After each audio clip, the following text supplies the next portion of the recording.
Muy buenos días, bienvenidos a La Brújula por Radio La Luna, en un día realmente espectacular. Los estamos invitando a que nos acompañe durante las 2 próximas horas en un programa que realmente va a ser muy bueno, con muchos invitados, con mucha información, y con temas que son absolutamente candentes y estratégicos. Pero antes de hacer toda la presentación, le quiero decir que estamos aquí en Radio La Luna AM 1140 en el Palomar, el oeste del Gran Buenos Aires, apenas 10 cuadras del Hospital Posadas, con una temperatura aquí de 17 grados centígrados, en un día muy lindo, con una humedad del 69%, un poquito húmedo, y vientos de 13 kilómetros por hora. Quiero decirles que hoy me vine en bicicleta, igual que Beto Perdomo, a quien le damos los muy buenos días, el operador del día de hoy, Beto Perdomo. Los dos vinimos en bicicleta y los dos venimos transpirados como corresponde, porque la temperatura era superior a la que la fecha indica, 14 de junio. Dentro de una semana estamos empezando el invierno. Y la verdad que la temperatura ambiente es realmente de veranito en medio del verano, podríamos decir, pero la verdad que el día está espectacular. Da la impresión, según anuncia el pronóstico, que se equivoca bastante seguido, pero da la impresión de que a partir del miércoles empieza una pendiente, un descenso de temperatura para llegar al día domingo a una máxima de 6 grados. Quiere decir que entre estos 17 grados y los 6 de máxima del domingo, estos 17 pueden pasar a 18, 19, vamos a tener 11, 12 grados de diferencia, con lo cual evidentemente nos va a estar indicando el día domingo que el invierno está el lunes que viene presente junto a nosotros. Bienvenido invierno. Lo mejor que tiene el invierno es que pasa, Eso es lo mejor. Empiezo a disfrutar la primavera, mucho más linda que el invierno. Pero bueno, vamos al programa de hoy, número 290, y los saludos a todos como todos los programas, Primero empiezo por los oyentes de la radio que se han quedado en la antena de AM 1140. Sigo por quienes nos están escuchando a través de la página de la radio, www.radiolaluna.com.ar, a quienes nos siguen por Twitter, también a quienes nos siguen por Facebook o por otras aplicaciones, además de Beto Perdomo, que hoy parece que la hinchada quedó un poco apagada, distraída, incomunicada, pero yo veo a la gente ahí, ahí se despertó la gente, la hinchada del Beto Perdomo. Sigo diciéndole muy buenos días a Daniel de Abrantes, que está viniendo para acá, va a llegar unos minutos más tarde, pero se está sumando a la mesa de nuestro programa. También a Daniel Pérez, muy buenos días, inventor del canal de YouTube La Brújula en la Luna, le damos los muy buenos días a Miguel Pascuale, que ha bautizado al canal de YouTube La Brújula en la Luna como Parloteca. Ahí está, tratando de que el programa también se vaya orientando hacia algo que nos ocupa a todos, que tiene que ver con la vivienda, con la construcción, con la posibilidad de crear empleos útiles, provechosos para la sociedad y que además generen ingresos para la población. Le damos los muy buenos días a la doctora Mónica Colunga, que en Corrientes Capital hace posible que nos escuchen a través de Radio Fénix FM 92.1 MHz. Al amigo Gustavo Figini, que hace lo propio en Uspallata, Mendoza, a través de Radio La Paquita FM 88.9 MHz, Y a todos quienes quieran llamarnos aquí al teléfono de la radio, pueden llamarnos al 4443-7424, y quienes quieran enviarme un WhatsApp que no será obligatoriamente leído, porque por ejemplo ahora me cae uno de Fabián Barrio Nuevo, desde Córdoba Solidaria, Fabián, muy buenos días, poniendo en la orejita allí, pero fíjense desde dónde, más de 700 kilómetros de distancia, nos están escuchando, y les quiero decir que no voy a mencionar a todos porque después de lanzar los flyer, me devuelven decenas, a veces hasta cientos de mensajes de vuelta, y vienen de todo el país. ¿Quién hace esos flyers? A quien le vamos a dar los muy buenos días ahora mismo, Florencia Videberry. Es decir que el equipo con el cual estamos saliendo al aire en el día de hoy ha sido mencionado integralmente. Programa número 290. Nos acercamos a los 3 años ininterrumpidos de bueno, de salida al aire aquí por Radio La Luna. Solo tuvimos un mes, que fue el enero de este año, de todos los meses, porque también nos merecíamos un descanso, un poquito de descanso, que siempre viene bien para oxigenarnos, aunque seguimos trabajando en otras cosas, no es que nos fuimos de vacaciones tampoco, no se vaya a creer. ¿A quién vamos a tener hoy? Hoy vamos a tener como primer invitado a Martín Ayerbe. ¿Qué nos va a contar? Nos va a contar sobre la situación del astillero Río Santiago. ¿Qué quieren hacer con el astillero Río Santiago? Lo quieren privatizar, igual que en la época de Menem. Bueno, después nos lo va a contar Martín Ayerbe. Después vamos a estar hablando con Romina Arapeis, que ella es del Movimiento de Mujeres Indígenas por el Buen Vivir, y nos va a informar sobre una reunión que tuvieron en la Casa de Gobierno con distintos ministerios. Bueno, para que esto no sea un misterio, Romina nos va a contar de qué se trató, qué pudieron llevar como iniciativa las mujeres indígenas por el buen vivir y cuál fue la respuesta oficial. Vamos a tener la voz de Javier Argolo en un homenaje a Moisés Levenson, el hombre que pudo cambiar la historia, porque ayer se cumplió un nuevo aniversario de su fallecimiento, tempranamente en 1953. También vamos a tener más tarde, ya en la segunda hora, una mirada sobre la situación social en el Gran Buenos Aires, a cargo de Nina Peloso. Vamos a estar hablando con Nina Peloso. Y un ratito antes vamos a estar hablando con el médico, psicólogo, Alfredo Grande, ¿Y qué pasa con la gente empobrecida? ¿Qué puede esperar del Estado o del mercado? Parece que no puede esperar nada, salvo alguna limosna, y solo le queda rebeldía y lucha. Mire qué temas que vamos a tratar en el día de hoy. Realmente me parece que son temas absolutamente trascendentes que superan con holgura la problemática que mayoritariamente abordan los grandes medios, que se circunscribe, por un lado, lógicamente, a la pandemia, y por otro lado, a la superestructura política, es decir, cómo luchan por el poder conglomerados que no nos dicen qué es lo que van a hacer desde el poder. Es decir, sabemos que están luchando por el poder, sabemos que están luchando por los cargos públicos, sabemos que están luchando por el gobierno. Ahora, ¿para qué? La verdad, ¿qué es lo que le interesa al pueblo? Bueno, ¿para qué lo están haciendo? La verdad es que no se sabe. No se sabe muy bien. Y no quiero ser mal pensado. No quiero pensar que es un problema de vanidades, o es un problema de llegar, o es un problema del buen vivir desde los espacios públicos. Quiero pensar que quieren llegar para realizar un proyecto. Pero la verdad es que tendrían que decirnos cuál es ese proyecto, porque si nos dicen pobreza cero o poner a la Argentina de pie, la verdad que son frases huecas. No nos dicen absolutamente nada y no responden a los problemas reales que tiene la Argentina. La Argentina tiene problemas reales. Y a veces yo escucho decir, Argentina tiene que tener políticas de Estado. Es que Argentina tiene políticas de Estado. Argentina tiene que tener otras políticas de Estado, hay que decir correctamente. ¿Por qué?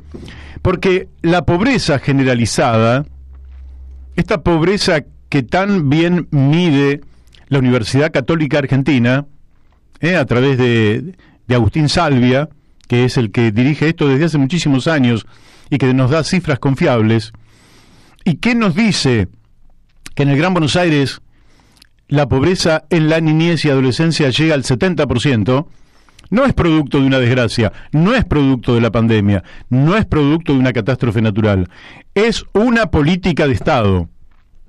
Es una política de Estado, de un Estado subordinado a intereses extranjeros, claramente, no tenga ninguna duda. Es el papel que le han asignado a la Argentina después de Malvinas. Hoy se cumplen años, 39 años desde aquella rendición. Claro que habíamos sido superados los argentinos por la potencia colonialista, el Reino Unido respaldada por los Estados Unidos. Claramente habíamos sido desbordados. Pero las últimas muestras de indignidad de aquella dictadura la dieron nada menos que Astiz y Benjamín Menéndez. Fueron las últimas muestras de indignidad de aquella dictadura, donde se rindieron sin dejar sus cuerpos, allí donde habían prometido defenderlos hasta morir. Y no estoy hablando de los soldados, que sí murieron, No, los soldados no. Debieron haber evacuado a todos los soldados. Estoy hablando de los altos mandos que por honor a la patria debieron haber dejado sus cuerpos allí y luchar hasta último momento. Y si no, no se acepta la misión. Si es para rendirse, no se acepta la misión. Triste historia la de los argentinos, lamentable la historia de los argentinos en esa dirección. Bueno, así que les decía que sí, hay políticas de Estado. Cuando descubramos cuáles son esas políticas de Estado que nos llevan a esta situación de postración, vamos a entender que nada pasa por casualidad y quizás cambiemos la orientación de nuestro voto. Y quizás cambiemos, llamalo a Martín, que necesitamos hablar con él, que después se nos pase el tiempo, así que, bueno, acá me mandan muchas cosas. Muchísimas gracias a todos, y todas, no me voy a venir a confundir en eso, pero bueno, es la situación en la que estamos. Hemos llegado hasta acá, les decía, fruto de que hay planes, fruto de que hay sumisiones, que hay subordinaciones. Argentina se subordinó al Fondo Monetario Internacional, que es como decir que se subordinó al grupo de los 7, que son los que tienen la mayoría accionaria del Fondo Monetario Internacional. Se subordinó durante muchas décadas, y al país como le fue un desastre. Pero fueron fallos de los técnicos del Fondo Monetario Internacional. Ellos no sabían que nos llevaban a la desindustrialización, a la destrucción del Estado y al endeudamiento y el empobrecimiento de nuestra población. Sí, lo sabían, pero a un país derrotado se lo desarma en todos los aspectos, en lo militar, en lo tecnológico, en lo científico, en lo económico, y se lo lleva a una situación de desesperación, a partir de la cual, lógicamente, la rebeldía empieza a apagarse. Según ellos, empieza a apagarse. El problema es que estas injusticias que estamos sufriendo, no tengan ninguna duda, son la fuente de nuevas rebeldías. Esas aparecerán más tarde o más temprano, pero a lo largo de la historia siempre aparecieron. Y, oh sorpresa, cuando aparecen, saltan las capas acomodadas, las capas altas de la sociedad, los satisfechos de la sociedad dicen, oh, la revuelta, es que han sembrado injusticia y cosechan rebeldías. No hay alternativa, Usted cosecha injusticia y siembra injusticia y va a cosechar rebeldías. Es casi como una ley de la historia. Lógicamente que ya han sabido cómo sembrar la injusticia y saben que la injusticia no la pueden sembrar de un día para el otro, pero si la van graduando lentamente, logran que la población tenga menor capacidad de respuesta, y así nos llevan a estas situaciones donde el país debería estar saltando por los aires y sin embargo vemos a una población que está un poco subsumida en el marco quizás de la pandemia o lo que fuera, y no reacciona como debiera frente al desastre que estamos viviendo. Estamos en contacto ya con Martín Ayerbe, de la Tendencia Social 21. ¿Cómo te va, Martín? Muy bien, Mario, ¿cómo estás? Bien, bien. Hubiéramos empezado unos minutitos antes, pero bueno, empezamos ahora. Martín, mañana hay una movilización en defensa del astillero Río Santiago, pero es una defensa no solo en el sentido de que no privaticen el astillero, sino que el astillero se ponga en producción. ¿Por qué no nos comentás por qué la movilización, cómo está la situación, cuáles son los intereses que están cayendo sobre el astillero y cuál la acción del gobierno? Esto ocurre porque el actual presidente del astillero Río Santiago, que integra la fuerza del Frente Grande conducida por el intendente Mario Seco, en tándem con otro privatizador de la patria contratista, un empresario capitalista de Berisso, que es el actual intendente, Fabián Cagliardi, quieren cambiar la personería jurídica y la personería y la personalidad industrial a la mayor fábrica de defensa nacional de la Argentina, que es el Astillero Río Santiago. Lo quieren transformar en una sociedad anónima para luego privatizarlo, bajo la excusa de que van a traer inversiones de China, que son de la fábrica Chery de automóviles, como cabecera de desembarco de playa sobre el Astillero Río Santiago, para una vez avanzada esa iniciativa, convertir a lo que es el productor más grande de la defensa nacional, que construyó el T-42 Santísima Trinidad, con el cual dimos cobertura antimisilística y antisubmarina en Malvinas 82, al buque de desembarco de tropas Cabo San Antonio, también construido en el Río Santiago, y reducirlo a un taller de reparaciones navales de la flota china que viene a depredar el Atlántico Sur, de la flota pesquera que depreda nuestros recursos en el Atlántico Sur, y una playa de acopio de contenedores. Esos son los planes que tienen para Río Santiago Pedro Guaicejo, su actual presidente, Mario Seco, el intendente de Ensenada, Fabián Cagliardi, el intendente de Berisso, Florencia Saintout, del Frente de Todos por el Cambio de la Universidad Nacional de La Plata, y el gobernador Axel Kicillof, que es el jefe en la provincia de Buenos Aires, que designa el Ministerio de la Producción, que es el chico este de los precios cuidados, que no me acuerdo cómo se llama. Costa. Sí, un chico del Centro de Estudiantes de los Precios Cuidados, no un personaje de góndola. Y que son quienes son los responsables de nombrar al presidente del ente administrador Río Santiago. No se pueden hacer los distraídos con la designación y con la idea que están impulsando en este momento, que es privatizar la fábrica. Ahora, Martín, cuando vos nombrás la empresa Chery desembarcando en el Astillero Río Santiago, los que tenemos alguna memoria, sabemos que es una empresa fabricante de coches, y esa empresa era representada en la Argentina por Franco Macri y después por Mauricio Macri. Es decir, sí, que hay una conjunción sospechosa de intereses entre quienes supuestamente por arriba compiten por el poder político en la Argentina.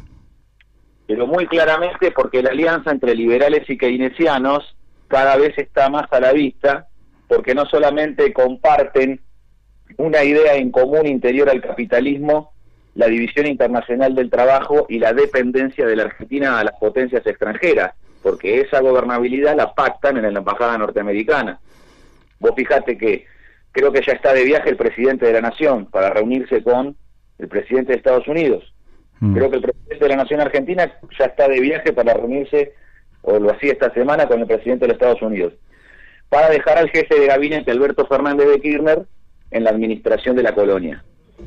Entonces, se vuelve muy claro los cruces de los negocios, en los cuales ya nadie puede hacerse el distraído, porque el encargado de los asuntos de estos negocios con la China es Vaca Narvaja.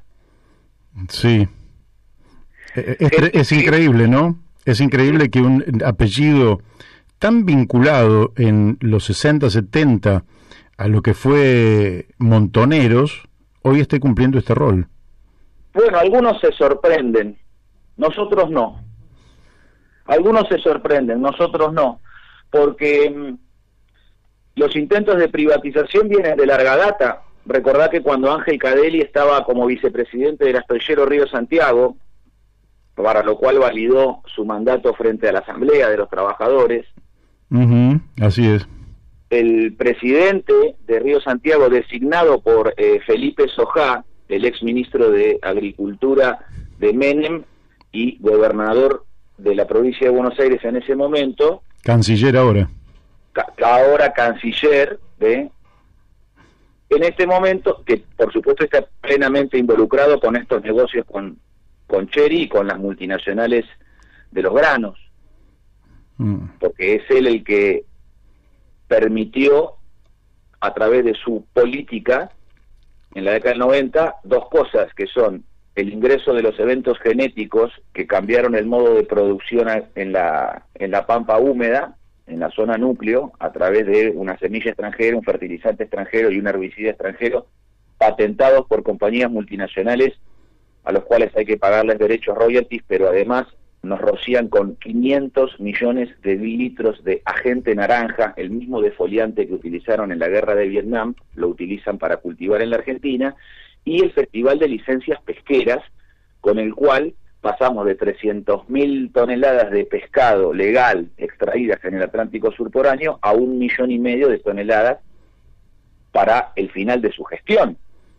Entonces, no son cosas que están ocurriendo ahora en la coyuntura, son temas permanentes de la patria, y que los lazos y los vínculos entre liberales y keynesianos están cada vez más a la vista y se expresan a través de la destrucción de las empresas del Estado, de lo poco que nos queda, de lo muy poco que nos queda, y a partir del alineamiento en la geopolítica, en donde no solamente, como decía Arturo Jauretche, están tratando de cambiar de collar y seguir siendo perros, sino que en realidad no pierde gravitación Estados Unidos, Inglaterra, Europa sobre el comercio exterior argentino y los resortes estratégicos de la nación, sino que lo que se suma es un actor asiático más a repartirse su cuota del coto de caza al cual han convertido los últimos 40 años a la Argentina. No olvides que el gobernador Scioli fugó 23 millones de dólares para las obras del Estadio Único, que nadie usa ni nadie quiere, que correspondían a los pagos de Petróleos de Venezuela por los 2 buques que todavía están ahí en el astillero sin entregar. La gobernadora Vidal, por supuesto, que dijo, no, esto se lo fumó Scioli y yo no lo devuelvo. Y ahora el gobernador Kicillof, lo primero que hizo fue, en vez de restituir los 23 millones de dólares, que es el adelanto por la mano de obra, por el total de la mano de obra de los barcos al astillero Río Santiago, lo que hizo fue pagar 250 millones de dólares al fondo buitre Fidelity apenas asumió la gobernación, para lo cual los buitres de Fidelity, con esos 250 millones al contado, esto no es renegociación, refinanciación, lo que le puso al contado, los dólares que le puso contantes y sonantes a Fidelity lo que hizo fue posicionarse comprando deuda externa argentina en contra del gobierno nacional. Estas son las hábiles maniobras de liberales y keynesianos que juegan con el trabajo de los argentinos, porque si hay 250 millones de dólares como hubo al principio de su mandato para pagarle a los buitres, ¿cómo no va a haber 23 millones de dólares, menos del 10% de lo que le paga a la usura internacional para pagar la mano de obra de obreros navales argentinos del astillero Río Santiago? Sí, que además es dinero que después va a reactivar la economía de la región, va a servir para aumentar el consumo, en fin. Ahora bien, ¿por qué no se le entregan entonces los barcos a Venezuela? Que si estamos en condiciones todavía, aparte de lo financiero y de ese dinero que se lo fumó Scioli en el Estadio de La Plata, ¿estamos en condiciones técnicas de terminar esos 2 buques y cumplir el contrato? Sí, por supuesto, Mario, porque el Eva Perón ya está terminado. Lo que hay que hacerle es la prueba de mar. El barco ya está listo, le falta la prueba de mar. La burocracia sindical de ATE Ensenada, la lista blanca que encabeza Pancho Vanegas, es parte de la privatización del astillero, porque no son más parte de la Asociación Trabajadores del Estado. Parasitan la Asociación Trabajadores del Estado, pero en realidad ellos son de la CGT, pertenecen a la FEMPINRA, a la Federación Marítima Portuaria de la República Argentina, y se integran verticalmente bajo la conducción de Juan Carlos Smith, el entregador de los puertos y las vías navegables en la década del 90, y se integran verticalmente a la conducción de Horacio Tetamanti, el ex subsecretario de Puertos y Vías Navegables de Cristina Fernández de Kirchner, el cual lo que impuso es el Zanjón de Magdalena, que es justamente la geopolítica para que la flota china se haga del puerto de Tecplata, un puerto de contenedores para, a través de la Ruta 6, desde Berizo hasta Campana, barrerse con esa elipse todo el mercado interno de la provincia de Buenos Aires, inundando de productos extranjeros, de mano de obra extranjera. Esos son los planes de la Ruta 6, esos son los planes del puerto Tecplata, bajo administración de concesión a los constructores del mismo puerto, que son los ingleses. El puerto opera bajo una concesión privada que se le cede la operatoria por haber construido la obra durante 50 años. Eso es un enclave inglés del gobernador Scioli. Entonces, lo que ocurre es, se frena la entrega de los barcos, porque el barco lo que hay que hacer es llevarlo a Puerto de Belgrano y hacer las pruebas de mar, y se acabó. Pero estos entregadores lo que quieren hacer es entregarle el barco a Tandanor, que es una fachada estatal de negocios privados, donde el que factura ahí también es el ex subsecretario de Puertos y Vías Navegables a través de su nido de empresas subcontratistas, y entregarle a Tandanor para que Tandanor pase a cobrar la obra. Le están queriendo ceder el contrato de un barco que ya está terminado a Tandanor. Y por otra parte, la mano de obra del astillero Río Santiago es de resaltar que sigue siendo la mejor del mundo porque cumple con las más exigentes normas internacionales en sistemas de calidad y en construcciones navales.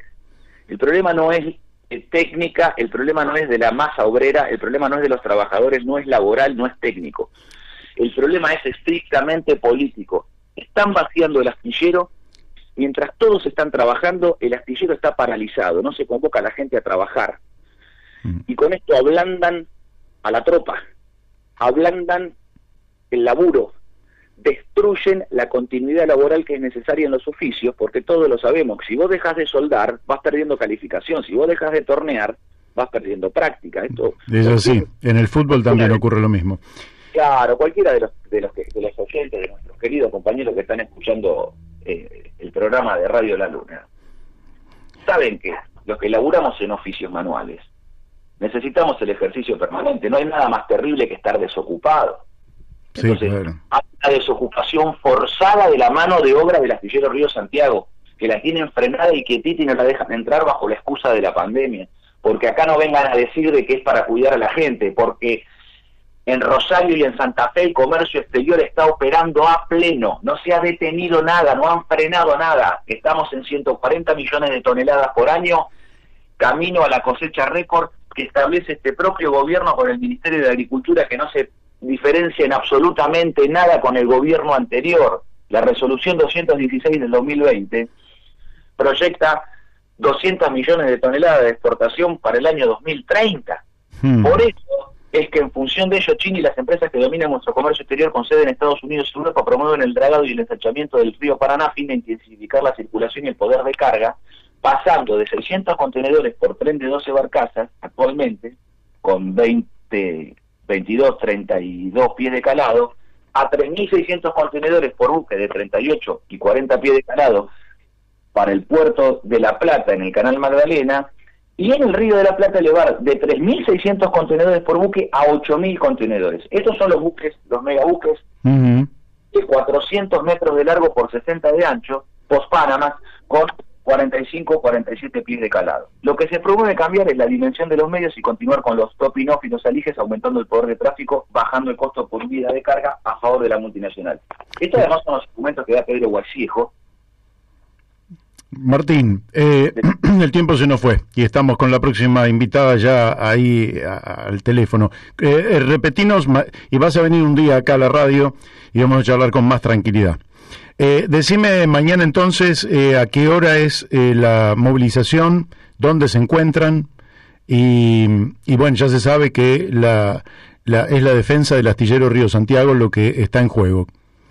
Sí, Mario, mañana estamos a las 10 de la mañana en la rotonda de entrada al astillero, ahí vamos a estar con una caravana de autos y vamos a partir de ahí movilizarnos con los trabajadores del astillero en contra de la privatización, por la reactivación, por las leyes de transporte por agua con reserva de carga y Fondo de Desarrollo Naval, que son los instrumentos para reactivar la industria naval, por una empresa de líneas multimodales argentinas del siglo XXI, una corporación del Estado en el transporte, y a partir de ahí la reactivación de la fábrica mediante estos instrumentos es posible y que vuelva el Río Santiago a ser el padre de la industria naval, del cual de su mano se reactive toda la actividad en todo el territorio nacional. Gracias por el tiempo, Mario. Pronto nos vemos. Nos vemos. Fuerte abrazo, Martín. Bueno, hemos hablado con Martín Ayerbe en defensa del astillero Río Santiago.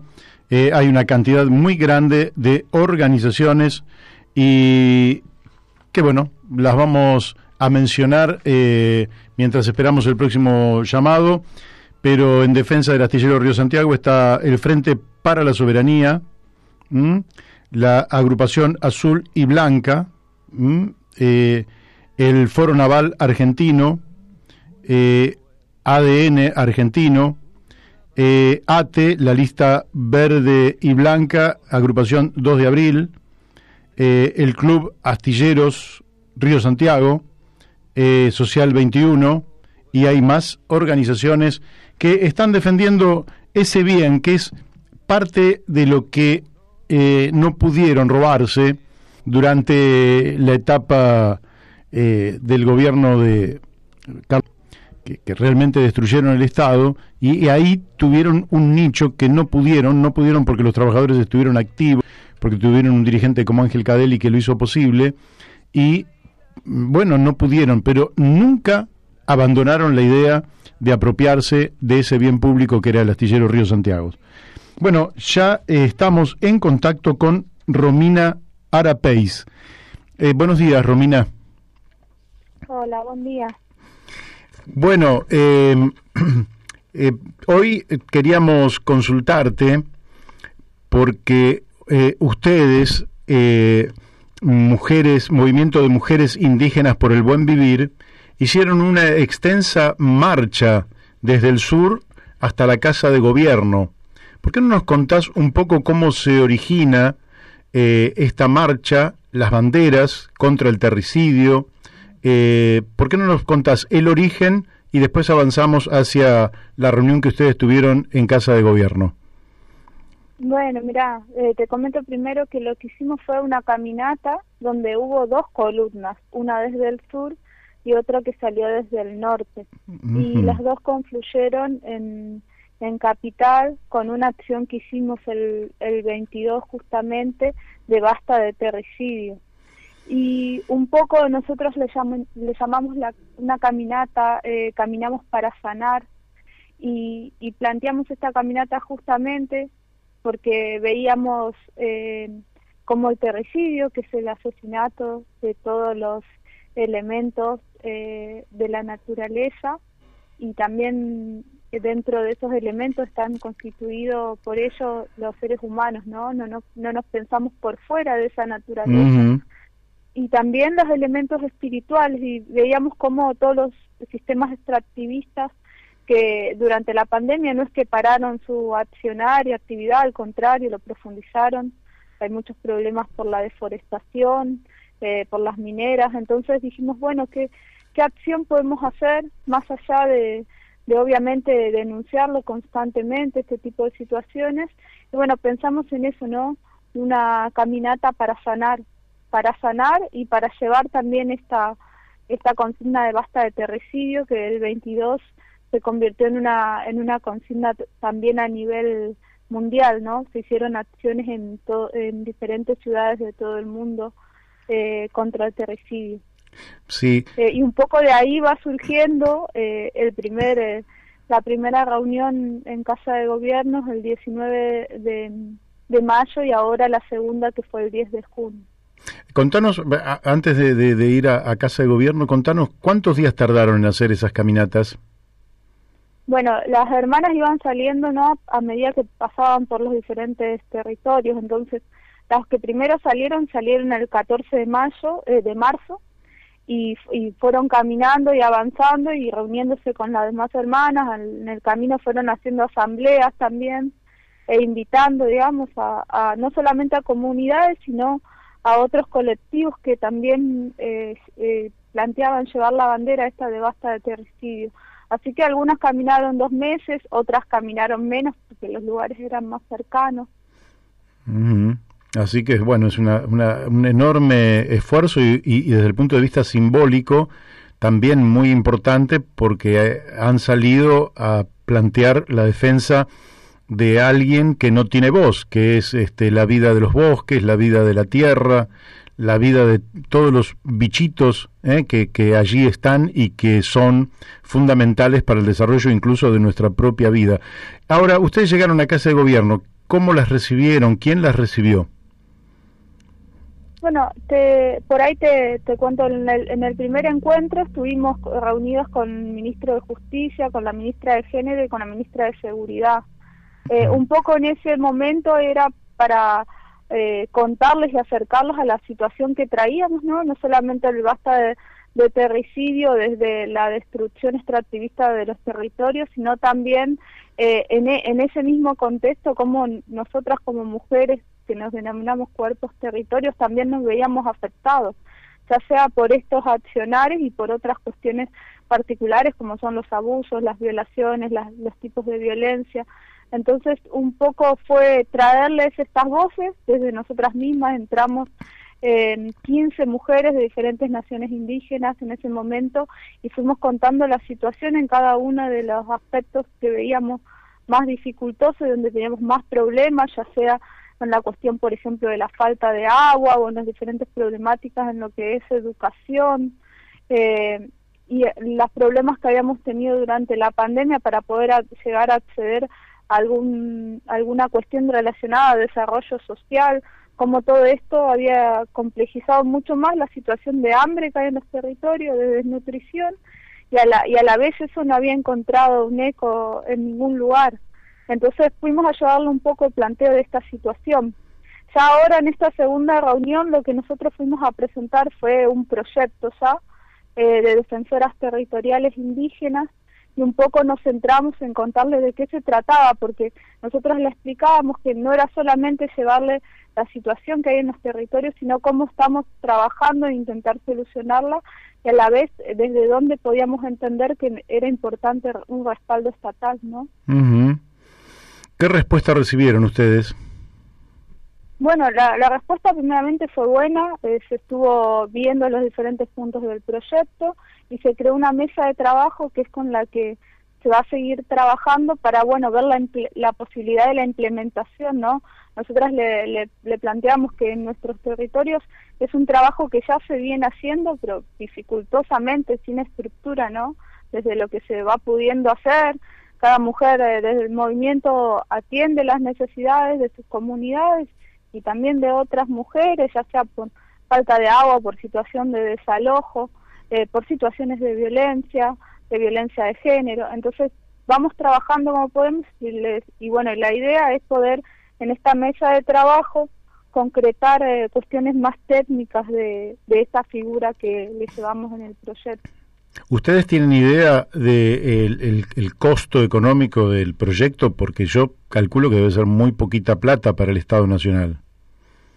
No tenemos un costo total, pero obviamente entendemos que eso debe constar de presupuesto, porque es imposible si no sostenerlo. Lo sabemos porque desde nosotras mismas necesitamos también a medida que vamos haciendo, no es fácil.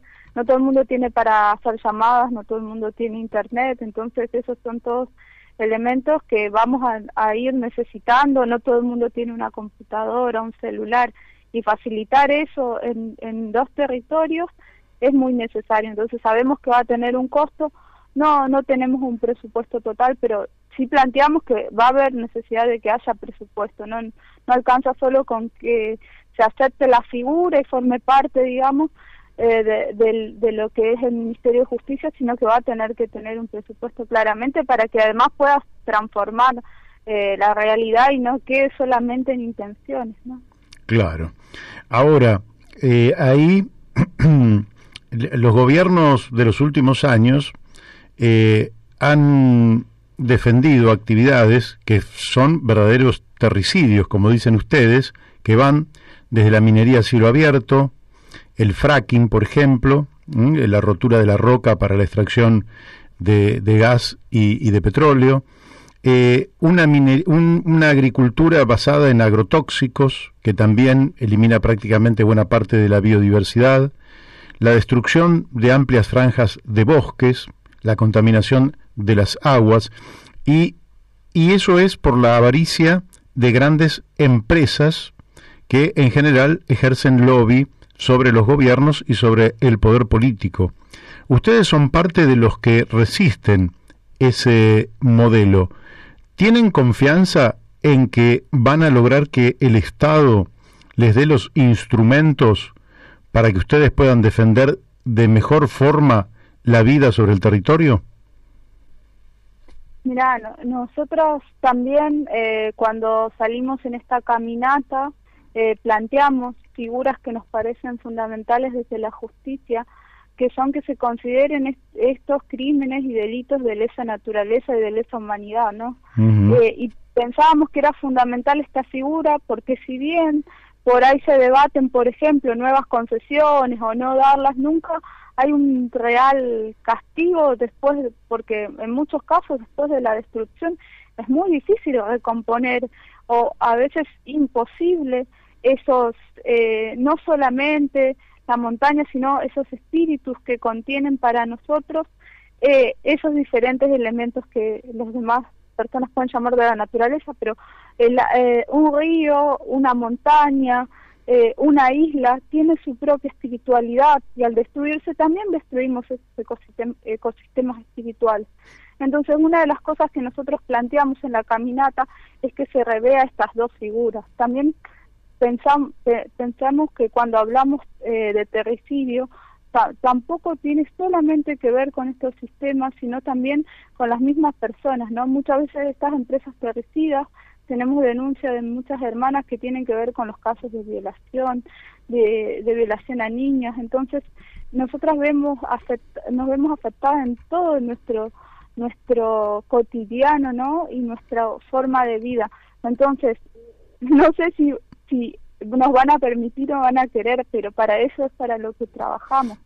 Claramente vamos a hacer lo que necesitemos hacer para poder lograr que de algún modo no solamente se frene esto, porque muchas veces nos dicen esto de bueno, no hay que dar nuevas concesiones, bueno, pero no para nosotros eso ya no alcanza. Entonces vamos a hacer todo lo posible para que esto también sea castigado. Y creo que eso tiene que ver un poco con la necesidad de tener algún tipo de respaldo y poder trabajar más profundamente, porque nos damos cuenta que, bueno, si bien lo estamos trabajando, la lucha está, hacemos acciones concretas, ponemos el cuerpo en ella, bueno, hay que profundizarla aún mucho más, no alcanza solamente con lo que se está haciendo. Claro, y además que hay muchos otros sectores que quizás no perteneciendo al mundo de los pueblos originarios, también vemos la realidad muy parecida a como la ven ustedes, y creo que están haciendo, además de todo, un enorme aporte a la cultura general, ¿no? Una cultura de menoscabo de la naturaleza, como si el ser humano fuera algo distinto a ella, si no fuéramos naturaleza, y creo que ustedes hacen un aporte enorme. Te quiero preguntar, y quizás la última pregunta que te hago, el Instituto Nacional de Asuntos Indígenas, ¿cómo están viendo su accionar? ¿Las ha recibido? ¿Ha participado en las reuniones? Bueno, primero de lo que decías anteriormente, quería remarcarte que eso fue muy importante en la caminata, porque también se pudo dar cuenta de esos sectores que también apoyan esta lucha y esta perspectiva de que, bueno, de que como humanidad y seres humanos no nos vamos a salvar solos, y para nosotros de hecho no somos algo diferente, así que nuestra lucha es para poder sostener ese equilibrio que creemos que se ha roto. Entonces eso fue algo muy positivo de poder hacer esta caminata, porque vemos que no estamos solos, como vos decís, hay otros sectores que también nos apoyan. Por otro lado, el Instituto Nacional de Asuntos Indígenas, la presidenta del instituto ha participado en las dos reuniones que hemos tenido, y bueno, y nos ha dicho que específicamente al ver el proyecto en este último encuentro, que le parece que es algo importante y necesario que se haga, que se pueda implementar, o sea que hasta lo que pensamos hubo una buena recepción. Claramente hay muchas dificultades con el Instituto Nacional de Asuntos Indígenas, de muchas cuestiones en las que no han podido resolver y situaciones en las que no nos han podido ayudar. Pero bueno, en este caso la recepción de la propuesta fue buena. Creemos que les pareció un proyecto interesante, ¿no? Claro. Bueno, es Magdalena Odarda, ¿verdad? Sí. Claro, sí. Que es que actuó muy bien como senadora de la Nación, y realmente amiga de Pino Solanas en aquel momento. Y yo te pregunto lo siguiente. Este instituto está en la ciudad de Buenos Aires. ¿Ustedes no piensan que debería estar en algún lugar más representativo de los pueblos originarios que la ciudad de Buenos Aires, donde aquel equívoco del presidente de que los argentinos venimos en los barcos, ese equívoco tiene mucho que ver con la ciudad puerto, es un equívoco propio de los porteños, y justamente en el área porteña se encuentra el instituto. ¿No creen que debería estar en un lugar que los arraigue más a la cuestión de los pueblos originarios? Claramente, por eso nosotros presentamos esto de la figura de defensoras territoriales indígenas, porque creemos que fuera del territorio y desde afuera de las comunidades y de los indígenas es muy difícil trabajar y poder concretar acciones que realmente no sean significativas, ¿no? Porque eso es otra realidad que se ve desde otro lugar. Creemos que es también igual más profundo que eso, porque técnicamente debiera haber, digamos, en los diferentes territorios quienes representen al INAI y trabajen como nexos con las comunidades. Lo que sucede con esto es que no está pasando, ¿no? Esa figura no está existiendo, y cuando existe, no, en general no son pertenecientes a pueblos indígenas. Entonces muchas veces hay mucha dificultad entre lo que se cree que es lo que se necesita y de qué modo se debe hacer, y lo que realmente nosotros como comunidades y como naciones indígenas queremos, necesitamos, y el modo en que lo pretendemos hacer. Entonces, por un lado, es verdad que está en un espacio determinado. Igual entendemos que hay muchos hermanos que viven en las ciudades, y seguramente muchos viven en Buenos Aires también. No desconocemos esa realidad, ¿no? Porque también a eso nos ha empujado el despojo de nuestros territorios, a los lugares donde muchas veces hemos llegado, es a las ciudades. Entonces lo entendemos que bueno, que tal vez no sería tanto problema si no fuera que se centrara en eso, y ahí, y en muchos casos las demás figuras que debieran existir no están cumpliendo con la tarea que deberían hacer, ¿no? De hecho nos preguntaban si conocíamos a quienes estaban en nuestro territorio, y la mayoría de nosotras no sabíamos ni de la existencia y jamás habíamos comunicado con nuestras comunidades cuando éramos de comunidades y territorios totalmente distintos. Entonces, evidentemente no está funcionando como debiera, ¿no? Claro. Y esto no viene de ahora, claramente no es por esta gestión, esto ha pasado históricamente y se ha ido profundizando en el INAI, ese modo de acción un poco alejado, ¿no?, a nuestras propias realidades. Uh-huh. Claro que sí. Y la última que te hago ahora sí, la vez pasada salió una nota sobre una comunidad en la zona del Chaco salteño, digamos así, donde uno de los gravísimos problemas, y nosotros también a veces nos contactamos con gente del Impenetrable, con Pablo Gramajo, que nos hablan de los problemas del agua, la sed que muchas veces no se satisface, y cómo se empasta la boca por falta de agua.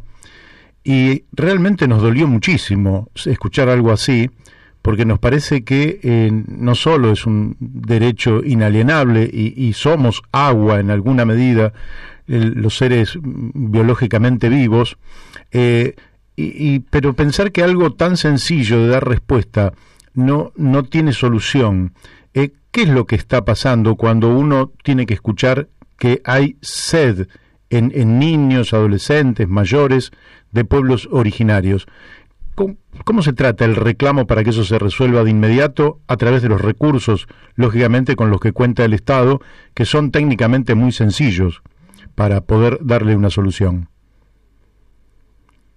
Bueno, eso nuestras hermanas del movimiento, muchas han planteado esta situación, y fue una de las primeras cosas que fuimos a plantear, no la primera vez, la necesidad y además esta falencia en una instancia donde se supone que la pandemia se combate más que nada lavándose las manos, ¿no? Una ironía total, porque no tienen agua ni para tomar.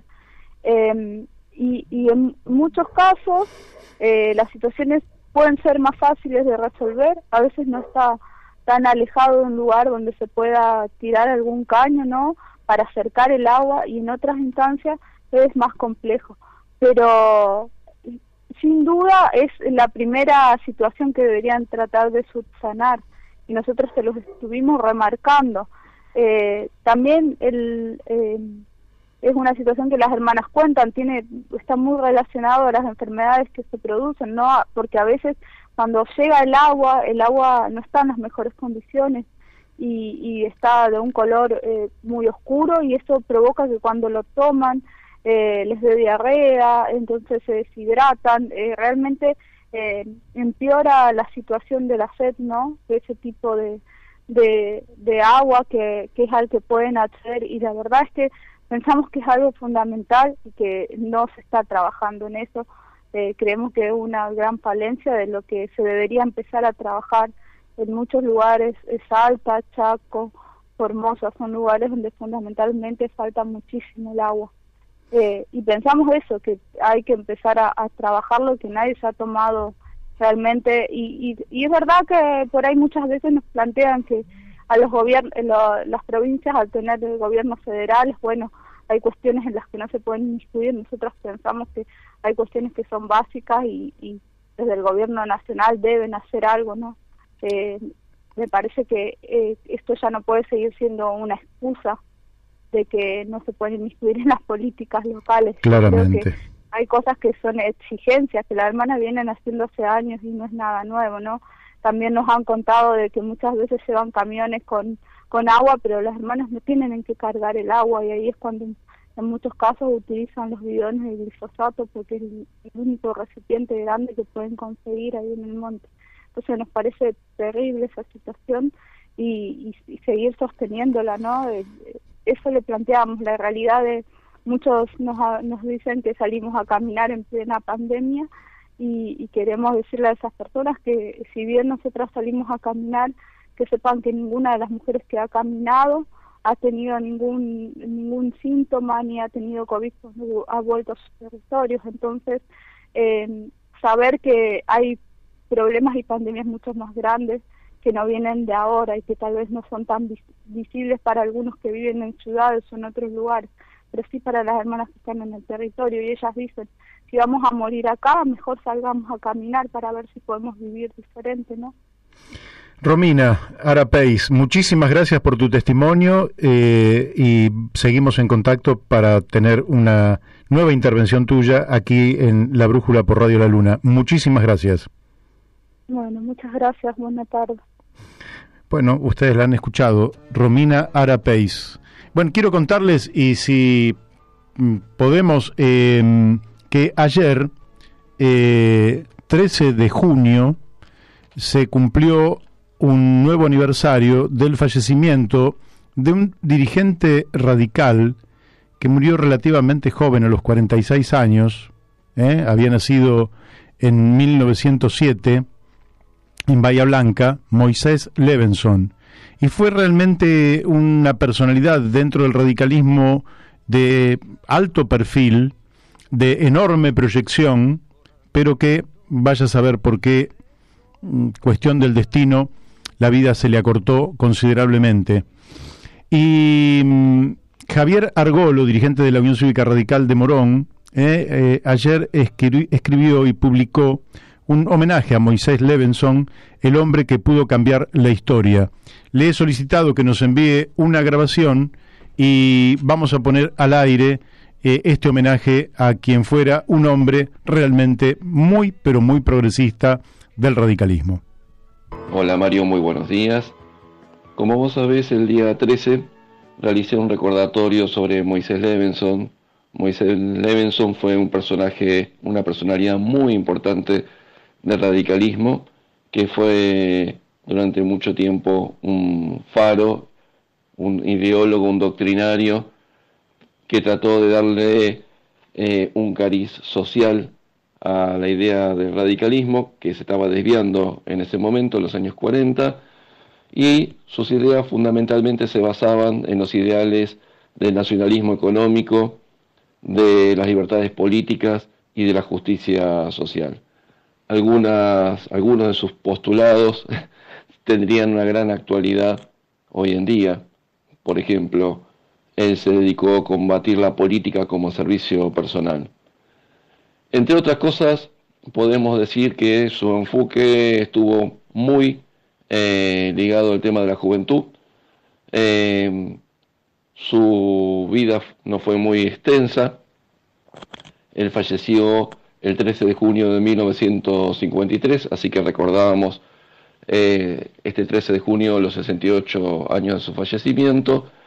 Y, por ejemplo, entre sus acciones, decíamos que creó el diario Democracia en Junín, que existe todavía hoy en día, que denunció la ley de Avellaneda, que repartía 15 millones de hectáreas entre 250 personas de la oligarquía argentina, que él propuso la reforma agraria, que fue uno de los artífices de la convención de radicalismo donde se realizó el programa de Avellaneda, donde se buscaba una revitalización del radicalismo y cómo recuperar las masas que consideraba que el peronismo no debía representar. Y en la convención de 1949 presidió el bloque de una forma brillante.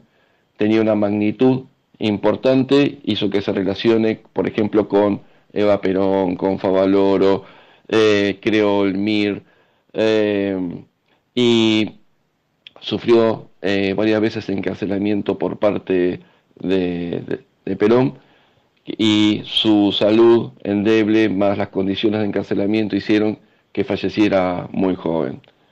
Una persona muy destacada de Morón, como es nuestro querido José Bielicki, escribió un libro sobre Moisés Levenson y marcó en este libro que esta persona hubiera sido el hombre que hubiera podido cambiar la historia. Por eso este recordatorio. Desde ya muchas gracias como siempre, Mario, y un abrazo y un saludo muy especial a todos tus oyentes. Bueno, seguimos aquí por Radio La Luna en nuestro programa La Brújula y creo que ya estamos en contacto con Alfredo Grande. Alfredo, ¿es así? ¿Estamos en contacto? Estamos en contacto, sí. ¿Cómo te va? Muy bien, una alegría volver a escucharte por estos micrófonos además y por este aire y motivado un poco en siempre una mirada, a ver si acierto lo que voy a decir, una mirada crítica hacia la realidad y a veces también crítica hacia las alternativas que surgirían para el despegue social, por lo menos de sectores que están verdaderamente hundidos en la Argentina. Y en uno de tus comentarios decís que los empobrecidos de la Argentina, esta política de Estado de las fuerzas mayoritarias que ha llevado a que tengamos el 70% de los niños por debajo de la línea de pobreza en el Gran Buenos Aires, los empobrecidos nada tienen que esperar del Estado ni del mercado. ¿Qué nos querés decir cuando decís que no tienen que esperar nada del Estado ni del mercado? Bueno, todo pensamiento crítico es fundamentalmente autocrítico, ¿no? En ese sentido tengo una larga lista de autocríticas para hacerme. Lo que pasa es que para ensayar pensamiento crítico tenés que poner en tela de juicio el pensamiento único, ¿no? Uh-huh. Y el pensamiento único, hace ya mucho tiempo, yo me acuerdo de lo que dijo Duhalde cuando todavía no estaba tan deteriorado como ahora, que el Estado para los pobres y el mercado para los ricos, ¿no?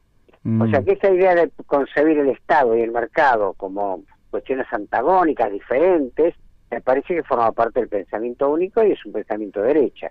Yo tengo un aforismo por ahí, puede impresionar un poco, pero bueno, dice que cuando el Estado sale a vender se hace llamar mercado, ¿no? O sea que el mercado es también una construcción del Estado, de la misma manera que el Estado es una construcción del mercado. Con lo de Macri fue muy evidente, por así decirlo. Yo creo que a Macri lo que se le reprocha es que haya sido tan obvio, ¿viste? Sí. Tan transparente. Macri, claro. Macri se le reprocha lo que se le reprocha a la pornografía, ¿no? En cambio, el kirchnerismo fue mucho más erótico, hay que reconocerlo, ¿viste? Tiene una capacidad de erotización importante. En cambio, Macri es a lo bruto, a lo bestia, ¿no? Eso es imperdonable, ¿no? Entonces, pero yo creo que son dos constructos similares, y tanto es así que, volvemos a la pornografía del macrismo, empresarios del mercado pasaron al Estado. Sí. Pero además, dentro del Estado, y vos lo sabés, se hacen negocios y negociados y negocios de todo tipo y tamaño. Uh-huh. Por ejemplo, en algún momento, Cristina Kirchner dijo que era una empresaria, el fallido habla de mí, pues por eso me hago autocrítica, una abogada exitosa, pero ella, desde que ganó Néstor Kirchner la alcaldía, como se dice en Chile, de Río Gallegos, siempre trabajó para el Estado. Sí. Y sin embargo es tan millonaria, que se pasó a todos los hijos que están forrados en dólares. O sea que en realidad no hay una tajante diferencia. Es una diferencia aparente, encubridora, mentirosa.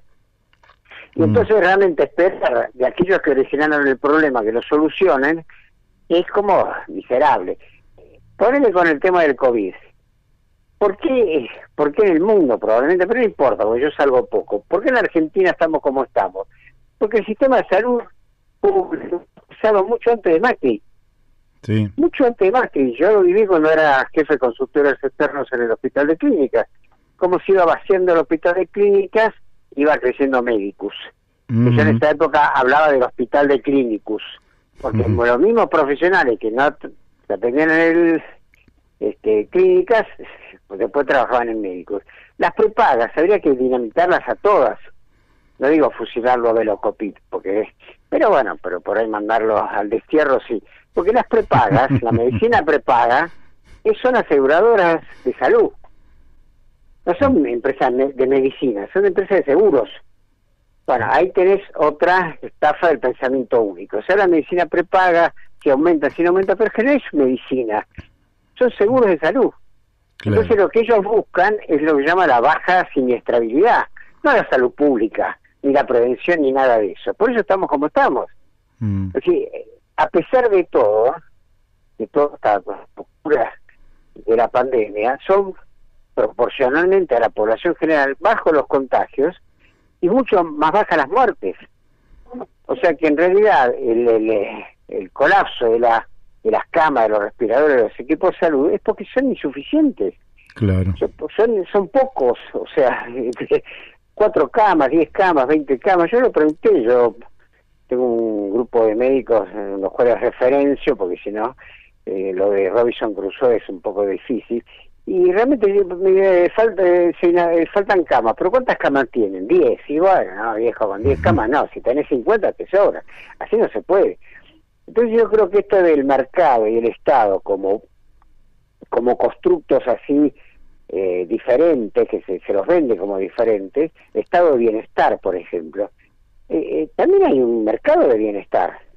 Sí. Y el nombre de los mercados de bienestar son los shopping, que se han vuelto a abrir por otra parte.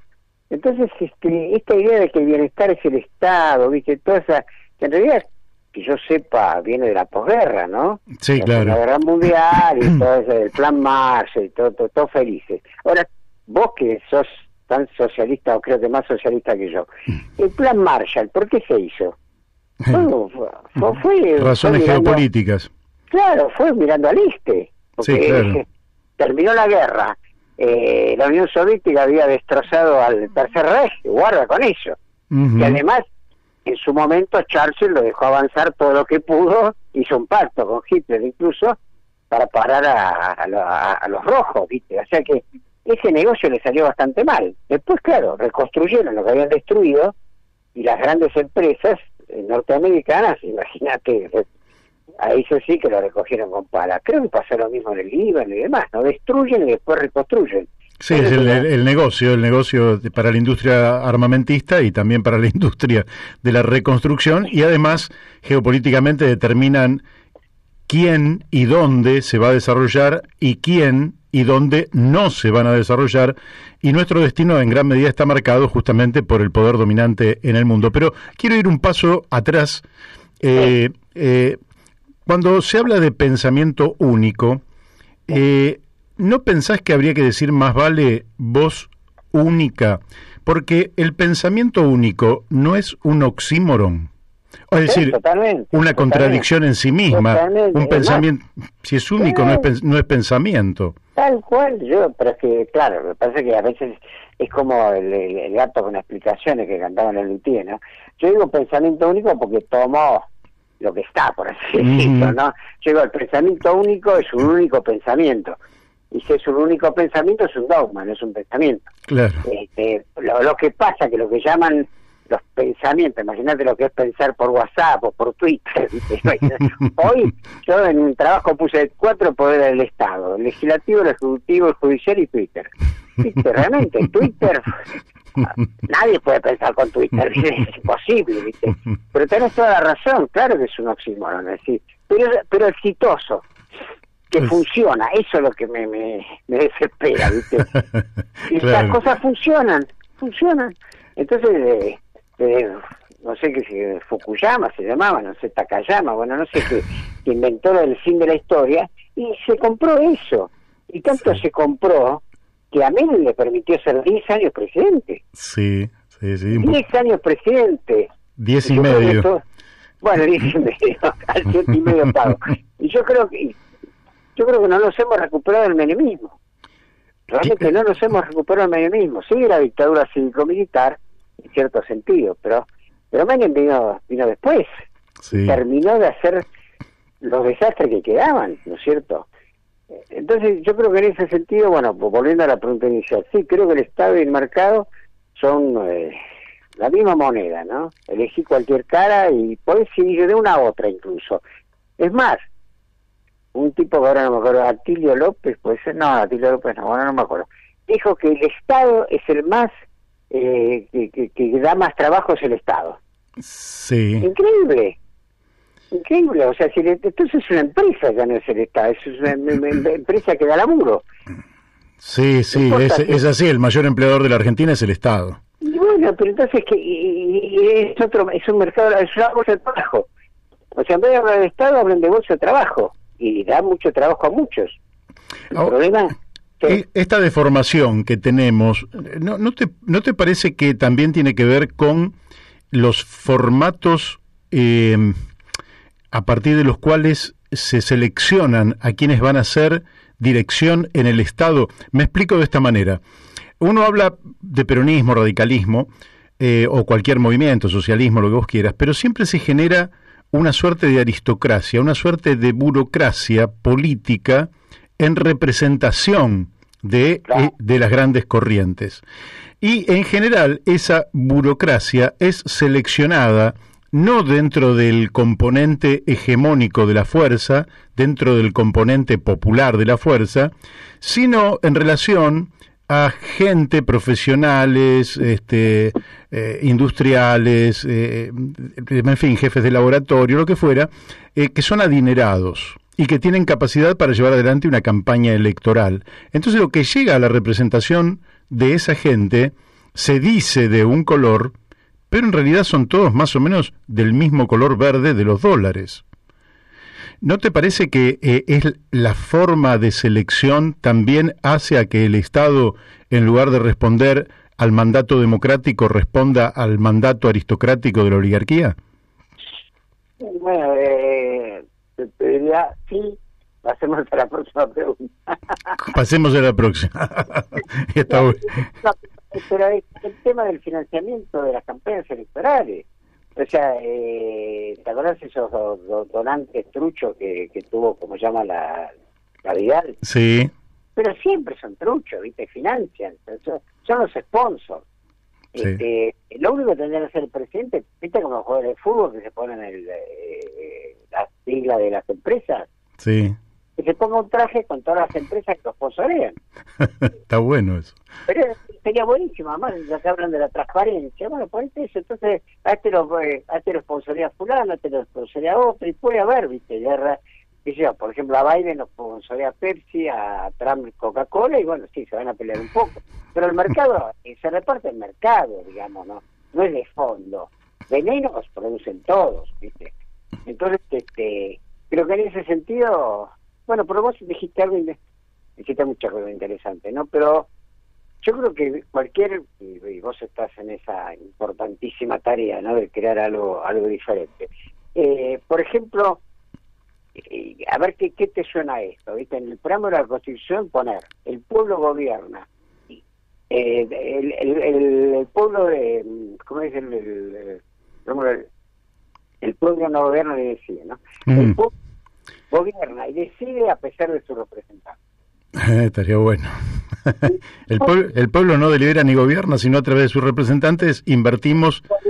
El pueblo gobierna y delibera a pesar de sus representantes. Claro. Eso lo logras con un plebiscito vinculante, revocación de mandato. La revolución socialista, expropiar todas las tierras, fusilar a Benetton. No, simplemente instrumento de la democracia directa. Con eso, te digo, me recontra conformo. Mientras la democracia sea representativa, va a ser esto que vos decís. Porque además te obligan a eso. Te obligan a buscar avales, a buscar esto, que el logo, que esto, que la campaña, que el community manager, ¿viste? Te llevan una máquina infernal. Pero no, con estos dos simples usos, que sería plebiscito vinculante. Ante temas se paga o no se paga la estafa externa, plebiscito vinculante, listo. Porque la plata lo voy a poner yo. Sí, claro. No es que Guzmán no va a poner la plata. Sí. Y... O sea, decidir, pero como decide sobre plata mía, quiero tener una opinión en el tema. Entonces, plebiscito vinculante y eventualmente, a partir de cierto nivel de boludeces, revocación de mandato. Ahora, eso te aseguro sería mucho más revolucionario que prender la reforma agraria. Porque como te dan bola, ¿viste? Apenas, ¿viste? Un pequeño escosorcito que tuvo Grabois cuando hizo ese emprendimiento Artigas y ya se armó quilombo, imagínate la reforma agraria, que vos lo sabés mejor que yo, era una tradición de la izquierda plantear la reforma agraria, porque bueno, ahora con la soja ya parece que ya se perdió el tren, pero bueno. Sí, la soja replanteó varias cosas, pero Grabois incluso había planteado un volumen de 2.500 hectáreas, que en la pampa húmeda es una cantidad enorme de tierra, y sin embargo le saltaron al cuello porque no quieren ni escuchar la palabra reforma agraria. Y fíjate qué fenómeno, que ayer se cumplieron años de la muerte de Moisés Levenson, un hombre del radicalismo. Un dirigente de acá de Morón, Javier Argolo, hizo una pequeña reseña de su vida, y él, que venía del radicalismo, defendía la reforma agraria y se había puesto a las repartijas de tierras que se siguieron haciendo en la Argentina a espaldas del pueblo y en beneficio de la minoría oligárquica, ¿no? Y eso se perdió en el radicalismo, en el peronismo, se perdió prácticamente por todas partes, porque en la voz única o pensamiento único está prohibido hablar de reforma agraria, aunque no se sepa ni siquiera el contenido de la reforma agraria. Por supuesto, pero además vos fíjate que nosotros, hoy bueno, es un aniversario más del nacimiento del Che, ¿no? Cuando el Che decía revolución o caricatura revolución. Bueno, estamos en la caricatura, porque si vos pensás lo de Guernica, fue una caricatura de reforma agraria, y ni las caricaturas toleran. Ni las caricaturas, es cierto. Entonces, el tema es muy fuerte, generacionalmente también, no le pega a todo el mundo de la misma manera, ¿viste? A mí me pega mucho, pero creo que en este momento hay 2 o 3 cosas que, no muchas, ¿viste? Pero esto de, por ejemplo, del mecanismo de democracia directa sería para un debate fuerte, importante, y creo que hace diferencia. La democracia representativa, ¿viste? El representante termina siendo, bueno, yo lo escribí hace más de 20 años, pues, en una revista llamada Enfoques Alternativos, ¿no? La democracia restitutiva la llamaba, ¿no? Del ritual al extraño. Y la diferencia entre representación y restitución es que en alguna medida la representación, algo de la presentación le queda, y la restitución ya no le queda nada, es pura forma, pura maqueta, digamos, ¿no? De la esencia originaria, ¿no? Es la lista sábana es otra cosa. Sí, claro. Ahí vos con la lista sábana metés todas las restituciones del mundo, ¿viste? Sí, no sabés ni quiénes son. Es la anomia, ¿viste? Es una especie de anomia democrática. Vos estás votando gente que no sabés quién es. Ahora, ¿cómo se puede hacer eso? No sé, ¿cómo puedes votar a alguien que no sepa quién es? Votá persona a persona. Y de hecho, fíjate, incluso con lo de Castillo, se votó una persona. Sí. No un partido, no a un linaje, no a una tradición. Por lo menos Lula tenía el PT, tenía el médico, Salvador Allende la Unidad Popular. Pero ahora se vota el caudillo de izquierda, de derecha, de arriba, de abajo y punto. Eso es a mi criterio restitución pura. Es la forma del reformista o del revolucionario, pero no tiene la esencia. No tiene la esencia. Ahora, no sé, ¿qué ha pasado también? Porque vos hablaste por ejemplo, de la Unidad Popular que gana la elección y lleva a Salvador Allende, hace ya más de 50 años, a la presidencia de Chile. Llegó con 40 puntos programáticos, ¿verdad? Que eran medidas concretas de gobierno, y la gente sabía que estaba votando a un presidente que iba a llevar adelante esas medidas, que en ausencia del presidente, quien estuviera en ese lugar debería seguir con el mismo plan. Pero hoy no se presentan programas, no se presentan medidas concretas, y se dice que me sigas porque te digo un par de consignas, te digo pobreza cero, o te digo vamos a poner a la Argentina de pie. ¿Cómo entendés que hayamos caído en este vaciamiento del contenido de la política? Bueno, esto que vos decís es política restituida, ¿no? La restitución, o sea, la forma de la democracia sin el contenido de la democracia, porque como bien apuntas, el contenido, bueno, ponerle que Salvador Allende fue el representante, pero presentó algo, presentó un programa. Uh-huh. Ahora ni siquiera, y lo dijo nuevamente Duhalde, ¿viste? El mejor Duhalde, el de ahora, pero el mejor Duhalde dijo eso si nadie lee los programas. ¿No? ¿Para qué? Entonces habría como una especie de cuestión puramente marketinera, ¿viste? Como la publicidad. Bueno, ese es otro engendro, ¿no? Sí. El político mide, no mide, es carismático, no es carismático, cae bien, cae mal, por cuestiones meramente como un casting, ¿viste? Vos haces un casting entre Cristina Kirchner y Patricia Bullrich, el casting te lo gana Cristina Kirchner, obviamente. Sí. La otra, la época de los Montos o los 70 ganaba Patricia Bullrich, ¿no? Porque era la piba, ¿viste? Tenía todas las cosas, media, que yo, tipo Marilina Ross, que yo. Ahora gana Cristina, es la que mejor mide. Cuando te dice es la que mejor mide, ¿qué están diciendo? Pero es lo mismo que un producto, ¿viste? Es un producto, claro. Es un producto, ¿viste? Entonces ahí se me va, ¿viste? Contame cómo es, ¿viste? Porque todo lo que le pagaron a Alberto, por lo que dijo que fue una de las bestialidades más increíbles, ¿no? Que los brasileños salen de la selva, ¿no? Se confundió de especie, ¿no? Bueno, pero Cristina había dicho también lo mismo hace unos años. Los argentinos éramos todos descendientes de inmigrantes, lo dijo ella, y no pasó nada. Y es el mismo producto. Lo que pasa es que una marca te sirve, la marca Alberto Fernández no es tercera marca, cuarta, y Cristina Fernández es primera marca. Y la primera marca te tolera cualquier cosa. Es así, está en esos términos, no avanza mucho más. Entonces sean fanatismo, pasiones, ¿viste? Enfrentamientos tipo Pepsi, Coca-Cola, que eso es lo que llaman la grieta, ¿no? Claro. Sí, que aparte es, se ve en la información que aparece en los diarios, son todas lucha por el poder vacía justamente de propuesta. No están luchando porque yo quiero llevar una propuesta determinada y el otro otra, sino es un problema casi de vanidades y de egocentrismo y vaya a saber qué otras cosas que vos sabrás mejor que nosotros, que los lleva a pelear por un poder del que realmente no dicen qué es lo que se va a hacer, y a veces creen que el programa que tienen que ejecutar es un pequeño número de prejuicios de clase, ¿verdad? Es decir, y ahí entra lo del mercado. No, el mercado va a asignar los recursos de manera más eficiente que el Estado, y entonces corro al Estado, dice toda la zona del macrismo y ellos, corro al Estado y con eso resolvemos los problemas.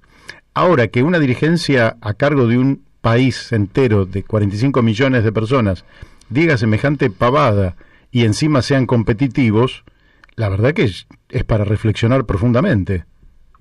No, de acuerdo. Lo que pasa que es, por ejemplo, nadie diría que hay una grieta entre Coca-Cola y Pepsi, nadie diría que hay una grieta, porque hay algo que los fusiona, que son las gaseosas, la bebida gaseosa, toda esa toxicidad.